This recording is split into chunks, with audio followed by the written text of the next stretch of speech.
Have you ever watched someone walk into a room and shift the entire atmosphere without uttering a single syllable? They don't raise their voice. They don't chase approval. They simply pull back. And suddenly, everything tilts. The room's energy scrambles. People start wondering, pursuing, sensing something unfamiliar. Now picture yourself doing the same. What if you paused before every automatic reply, chose quiet over outburst, stepped away instead of engaging? What do you imagine would unfold? That's exactly where the hidden leverage sits. When you cease being constantly accessible, emotionally, physically, mentally, the people around you experience a quiet crisis. Why? Because they've grown accustomed to steering you through your knee-jerk reactions, your predictable impulses, your easy-to-read patterns. But the moment you decide to step back, the entire game resets. And those who believe they had you figured out realize they never knew you at all. Carl Jung once observed that whatever annoys us in other people often holds the key to understanding ourselves more deeply. Your triggers are your teachers. Consider this carefully. When you become less reachable, who actually grows uneasy? Who becomes agitated? Who tries to poke at you just to get any emotional response? This reveals far more about them than about you. More importantly, it exposes how much you're still being guided without your awareness. You keep giving yourself away to please, to keep the peace, to hold on to people who were never truly beside you. Every forced agreement, every instant reply, every emotional eruption chips off a piece of your inner fuel. And at the day's end, what remains? Fatigue, irritation, a hollow feeling you can't quite name. I'll tell you why. Because you've made yourself too available to those who don't deserve even a moment of your stillness. This isn't about shutting out the world. It's about selecting yourself. It's about practicing what Jung called individuation, the journey toward becoming genuine, complete, fully yourself.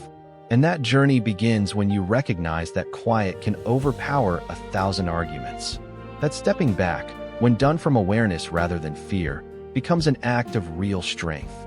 So let me ask you directly, how much longer will you let other people's emotions run your life? How much longer will you jerk like a marionette whenever someone presses your sore spots? Perhaps it's finally time to snip those strings, to withdraw, to become something of a mystery. Mystery commands respect, because the moment you stop being so available, your entire world transforms. You've been trained since childhood to always show up, to answer quickly, to accommodate, to say yes when everything inside you screamed no. Society conditioned you to believe your value depends on how useful you are to others. But here's a hard truth few have stated so plainly. That excessive availability isn't a strength. It's a cage. And as long as you believe you must remain reachable around the clock, emotionally or otherwise, you will be steered, depleted, and discarded the instant you're no longer convenient. Do you understand why? Being perpetually available makes you predictable, and anything predictable becomes a tool. People begin treating you like an emotional vending machine. They press your buttons when they need attention, relief, validation, then set you back on the shelf until next time. But you don't notice because you're trapped in the fantasy that being there for everyone will make someone be there for you. It never works that way. Jung spoke about the persona, that mask we wear to feel accepted, liked, recognized. And that very mask is what keeps you excessively available. You say it's fine while suffocating inside. You answer messages immediately even when exhausted. You over-explain, over-justify, over-defend as if you owe the world something. But the truth? The more you place yourself at the center of everyone else's stage, the more you vanish from your own life. Constant availability is a sneaky form of self-abandonment. It's a disguised way of hunting for approval, dodging rejection, trying to control how others see you. But that control comes with a price. The price is your inner calm. Your vital energy gets scattered like it's infinite, when in reality, it's limited. Extremely limited. People who demand you be available at all hours don't actually want you. They want what you provide. Validation, company, distraction, emotional warmth. But the second you change, the moment you set a boundary, refuse to react, those same people get annoyed, blame you, call you strange. It's not because you changed. It's because you stopped being useful to them. And here's the cruelest part. The more available you are, the less others value you. What's too abundant becomes emotional wallpaper. Nobody respects what they don't have to earn. Nobody treasures what's always there. So pause and reflect. Who genuinely deserves your time? Your attention? Your presence? Your listening? Or better yet, who deserves your absence? But before answering that, we need to understand something essential. Why do we react so intensely? Why do we fold so easily? What drives this almost automatic urge to respond, justify, and please? The answer lies in what Jung called psychic energy. And that's what we'll explore next. Because your energy is everything you have. And if you don't learn to protect it, someone else will weaponize it against you. Jung didn't view the human mind as a stimulus response machine. For him, our psyche operates like an energy system. Every thought, emotion, and action burns a portion of that fuel. The real question is, are you choosing where your energy goes, or are you letting the world decide for you? Every impulsive reaction drains psychic energy. When you defend yourself against criticism that didn't deserve attention, when you answer provocation just to prove you're right, when you engage in pointless arguments, when you try to please people who don't value you, you're spending your inner strength on things that don't nourish you. And Jung made this clear. What you resist persists. The more you react, the more you remain trapped. People who live emotionally depleted aren't weak. They're misdirected. And do you know what happens to someone who's always exhausted? They become vulnerable. And vulnerability attracts predators. Manipulative, opportunistic, emotionally needy individuals can sense this. They notice you don't know how to guard your energy, that you react to everything, that you're always trying to fix the world, and they exploit it. Jung said a healthy psyche knows how to contain energy within its own system. That means saying no without guilt, remaining silent without feeling cowardly, observing before acting. Observe before you react. Because true power isn't in reacting. It's in choosing when and how to act. And that's only possible when you know yourself well enough to recognize your own triggers. How many nights have you lost sleep over an unresolved conversation? How many hours have you spent replaying what you should have said, trying to understand why someone treated you badly? That's energy draining away with zero return. You're keeping ghosts alive that should have died long ago. You're feeding dynamics that only exist because you keep responding. Psychic energy works like an electromagnetic field. When well guarded, it creates presence. You enter a room and command respect without speaking. But when poorly managed, you become invisible, reactive, fragile, and the world has no mercy for those who fold easily. Start observing your own triggers. What makes you react automatically? What knocks you off balance? Those exact points are where your energy leaks out. And that's where you need to work, not to become cold or indifferent, but to become selective, sovereign over yourself. Here's one of Jung's most powerful insights. When you conserve your energy, you break the projections others place onto you. And that bothers people immensely. Next, we'll explore how opportunistic individuals feed on your energy and why your unavailability completely dismantles their strategies. Prepare to see clearly those who have always drained you without your knowledge. You think you're in control. You believe your reactions are conscious choices. But the truth runs darker. Most of your emotional responses are programmed. And those who understand this can manipulate you effortlessly. Opportunistic people don't need to yell, threaten, or force situations. They simply press the buttons you've left exposed, and you react. Every single time. Jung called this projection. It's the psychological mechanism where people cast onto others what they cannot see in themselves. But there's another side most miss. While others project onto you, you become the canvas for those images. And the more emotionally available you are, the more you become a blank screen for their projections. Think about that friend who only calls when they're in crisis. That partner who always needs you to rescue the day. That person who praises you, but only as long as you're useful. None of this is accidental. They aren't relating to you. They're relating to the idea of you, the role you agree to play. And why do you agree? Because you're afraid of disappointing, afraid of not being loved, afraid of abandonment. The most effective manipulation doesn't happen through shouting. It happens in the silence of guilt. When you feel you owe someone something. When you believe you need to be available, need to help, need to understand, even when it destroys you inside. Here's the central point. The manipulator doesn't need to control you. They just need you to keep reacting the same way. But when you stop reacting, the game breaks. When you start saying no, answering with silence, withdrawing instead of explaining, the projections begin to crumble. The mask they placed on you falls off. And this unsettles people because they no longer know who you are. Worse, now they're forced to look at themselves. And not everyone is prepared for that. Your unavailability becomes a threat because it forces others to confront their own emptiness. The silence you offer reveals the internal noise they don't want to hear. And then comes the attack, the criticism, the emotional drama. Not because you're wrong, but because you stopped being a convenient mirror. Jung said we don't become enlightened by imagining figures of light, but by making the darkness conscious. When you withdraw, when you stop feeding the cycle, other people's shadows begin to emerge. And that's unbearable for those who have always used you as an escape. But what about you? Are you ready to handle the discomfort of being misunderstood, rejected, or even attacked for protecting yourself? Are you ready to endure the silence that follows a rupture? Because it's precisely in that silence that a new kind of power is born. Next, you'll understand why silence can become the most disruptive force in human psychology, and how it completely transforms your dynamic with the world. The modern world is loud. Everyone wants to be heard, to answer quickly, to win pointless arguments and prove their point, even at the cost of their own peace. But there's a power few know and even fewer master. The power of silence. Not passive silence, not fearful silence, but conscious, strategic, brutally clear silence. The kind that isn't absence, it's amplified presence. Jung saw silence not as emptiness, but as fertile ground for inner transformation. When you stop reacting, you begin observing. And through observation, you see patterns you previously missed. Emotional loops, manipulation tactics, cycles of self-sabotage. Silence enables clarity. And clarity is dangerous for people who live to control you. Have you noticed how some people panic when you don't respond? When you don't explain yourself? When you simply disappear? It's not because they miss you. It's because your silence removes their narrative control. While you're speaking, you're still inside their game. But when you're silent, you change the rules entirely. And that throws off anyone who thrives on your reactions. True silence isn't voicelessness. It's mastery over your own energy.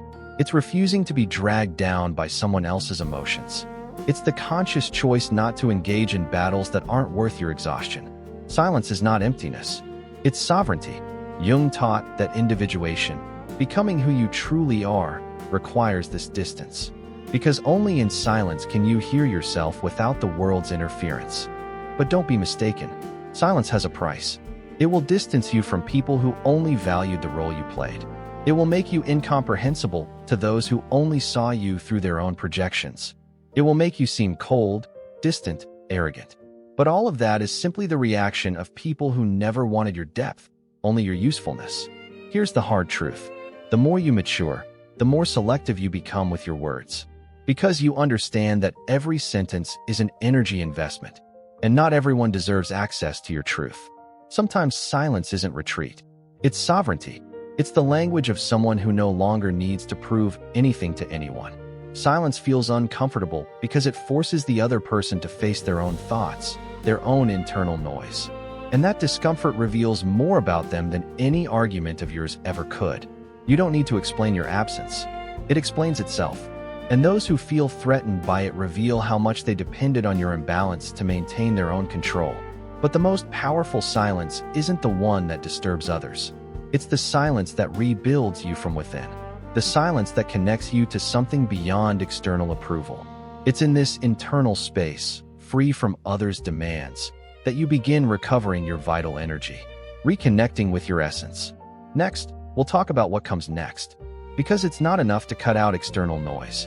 You need to relearn how to use your energy consciously, to choose where it goes, where it stays, and most importantly, where it should never be wasted. It's time to become selective with your own soul. It's useless to understand all of this intellectually if, in practice, you keep saying yes when you mean no, responding to messages that bother you, participating in empty conversations, maintaining relationships that exist only out of habit. Awareness without action is just another form of self-deception. Real transformation begins when you firmly decide to become selective, and this requires emotional discipline. Conscious unavailability isn't about being cold, arrogant, or indifferent. It's about no longer being accessible to anyone at any time for any reason. It's about taking control of your own energy, your own time, your own peace. This starts with small actions, not responding immediately, breathing before reacting, leaving a discussion before getting dragged into chaos, turning off your phone without guilt, saying not today, saying I'm not interested, saying I won't get involved. But here's the most important part. You don't need to justify your absence. You don't need to explain your silence. You owe nothing to anyone but yourself. And for many people, this is unforgivable. Because when you refuse to explain yourself, you remove the other person's power to keep you inside an emotional story where you're always the helpful, understanding, accessible one. Jung understood that every individuation process passes through isolation, but not depressive isolation. Sacred isolation, a time of inner retreat where you relearn to listen to your own voice without the world's interference, where you rebuild your identity not based on others' gazes, but from your own center. Want a good thermometer for your growth? Observe who starts distancing themselves when you become more reserved. Observe who tries to provoke you when you stop reacting. Observe who accuses you of changing when you finally begin protecting yourself. These aren't signs you're wrong. They're proof you've started freeing yourself. Being unavailable feels uncomfortable at first. You'll feel guilty. You'll think you're being selfish. You'll hear that you're being too harsh. But this is part of the deconstruction process. You've spent your entire life being conditioned to put yourself second.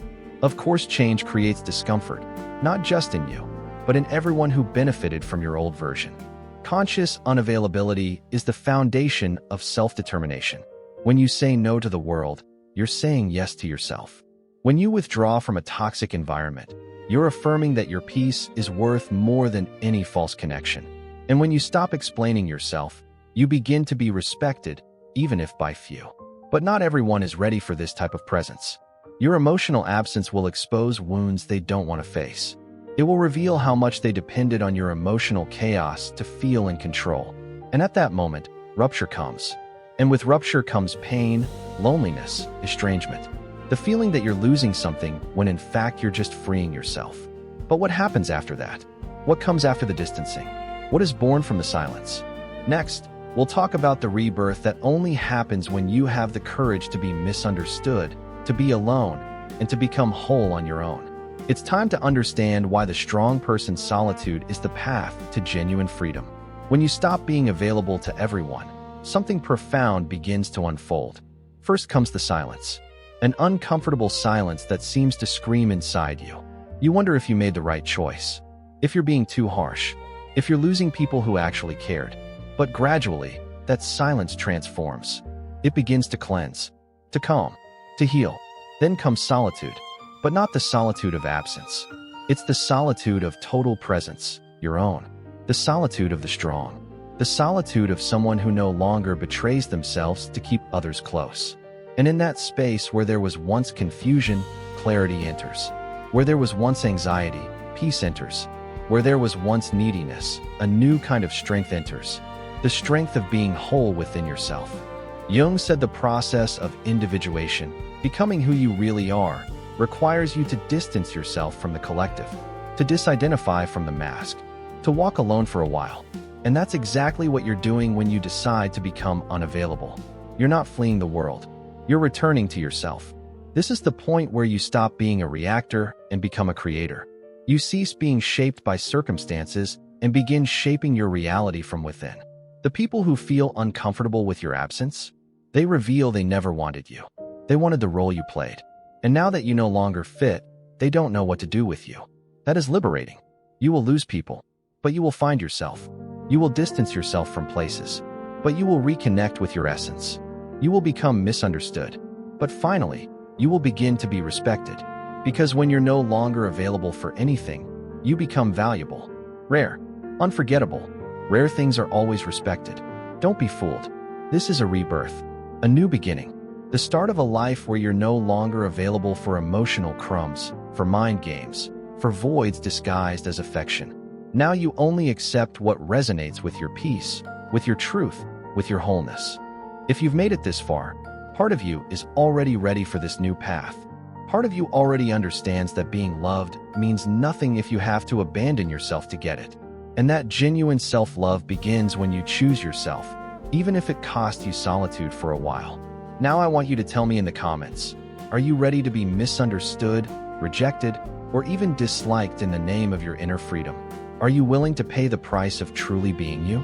If this message reached you, if it made sense, write these 3 words. I choose my peace. Let's see how many here are prepared for this transition. And before you go, if this video added something to your day, hit that like button. It genuinely helps Winds of Thought reach more people who need to hear this. Also, keep watching the next video. It's more important than you realize. I'll see you there.